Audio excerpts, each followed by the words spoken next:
Oke, ini ya buat all crew tim ya semuanya ya, entah itu waiter, kasir dan cook ya.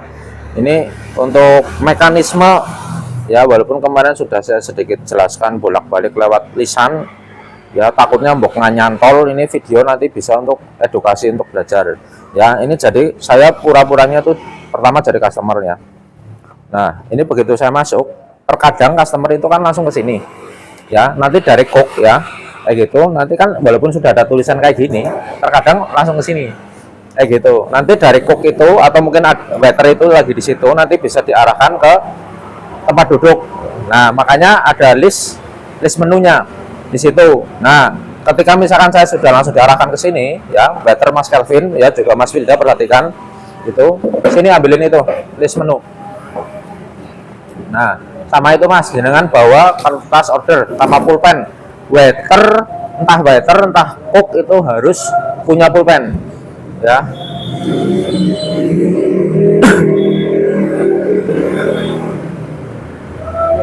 Nah, jadi begitu saya jadi customer ya, begitu duduk nanti otomatis kan waiter itu langsung mendekat ya, langsung mendekat.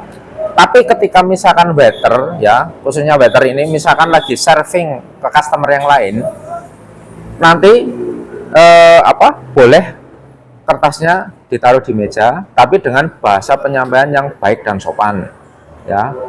Ini misalkan ini Mas minta kertas ordernya, atau misalkan nggak sampai meminta, dengan lagi serving, makanya ini kertas order harus tertata rapi ya. Misalkan di titik-titik yang memang buat akses lalu lintas untuk lebih cepatnya kayak gitu.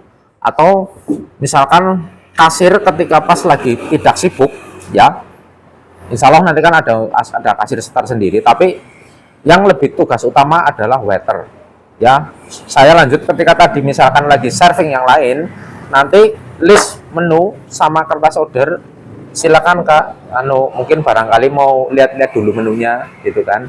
Nah, dengan sudah selesai serving, tapi kasusnya ketika misalnya tidak serving, lagi santai, nanti server itu menunggu di sini sambil menunggu mungkin pesanannya apa itu gitu.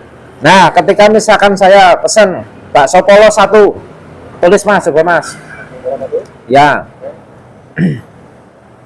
bakso polos 1 ya, terus sama es teh 1 ya, dan penulisan angka jumlahnya harus jelas dan teliti ya, jangan mencang-mencong. Nah, ketika misalkan contoh dalam kasus misalkan ada temennya datang ya, ternyata kok pesen nambah bakso lagi, bakso polos. Nah, cara penulisannya kayak gini Mas, ini karena sudah 1 ya, kita pakai kode disamakan saja jadi +1 ya. Ada juga yang pakai kode itu kan pakai pagar ya, pagar ini kayak gini.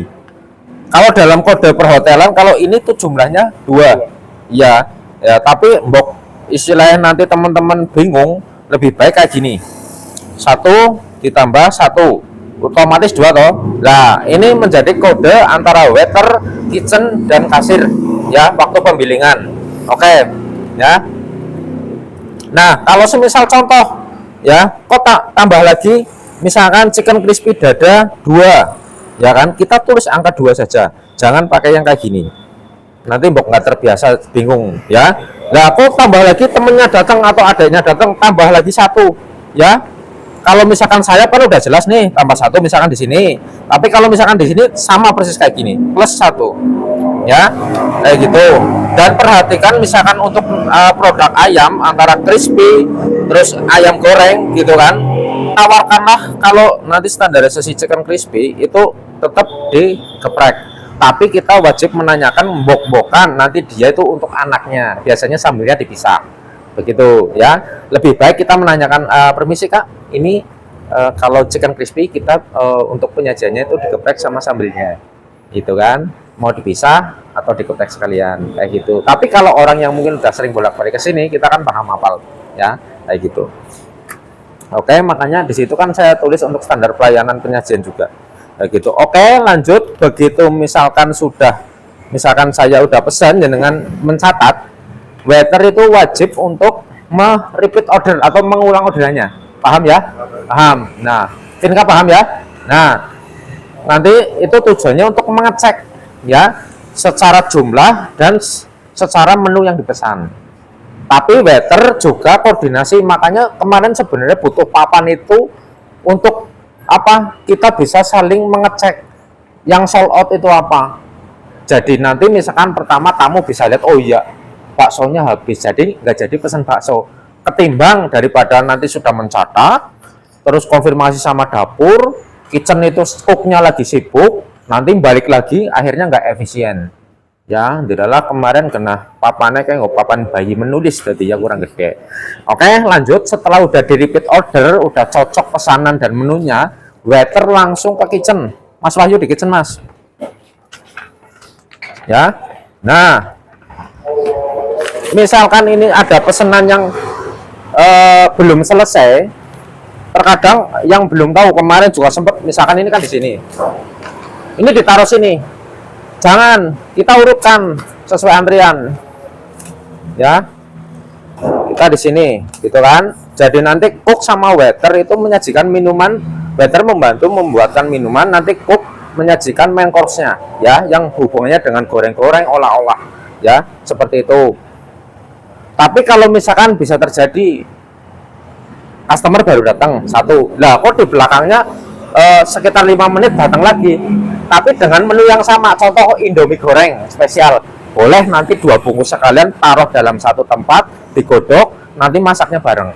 Tapi kalau dalam artian, kalau kita kan belum bicara level kepedasan nih, kalau Indomie goreng cuma pakai saus sama kecap kayak gitu kan, dimasak lagi, ya itu juga udah lumayan lah, katakanlah untuk sekelas menengah-menengah kayak gitu kan. Nah, ini yang terpenting kayak gitu. Nah, sebenarnya kalau di standarisasi profesional resto cafe, sebenarnya itu adalah rangkap double. Tujuannya apa? Satu, begitu misalkan udah selesai, set, tanpa harus kayak gini pun, misalkan ada kayak gini, ya, kayak model jarum, nanti dimasukkan, jelek. Nah, yang satu yang rangkap, nanti masuk ke kasir untuk pembilingan. Dan jangan lupa, tadi saya lupa ngomong, untuk waiter, jangan lupa menulis nomor meja sama nama customer. Itu sangat penting, biar kasir tidak terjadi selisih. Itu ya, paham ya? Itu. Terus kalau yang double rangkap, yang satu di kitchen, yang satu di kasir, tapi karena kita cuma hanya kata saudara satu, setelah selesai nanti saling bantu koordinasi antara waiter sama cooknya. Ini udah selesai, langsung dibawa ke kasir, just ya kan. Makanya nanti kertas order ini jangan sampai hilang atau jatuh. Jadi nanti memudahkan pembayaran itu nama customer, nomor meja, kasirnya, gitu ya. Paham Mas Yuda? Kayak gitu. Ya makanya ini penting, ini termasuk untuk double checking untuk di sistem. Itu, yaudah itu aja. Ada customer dilayani dulu.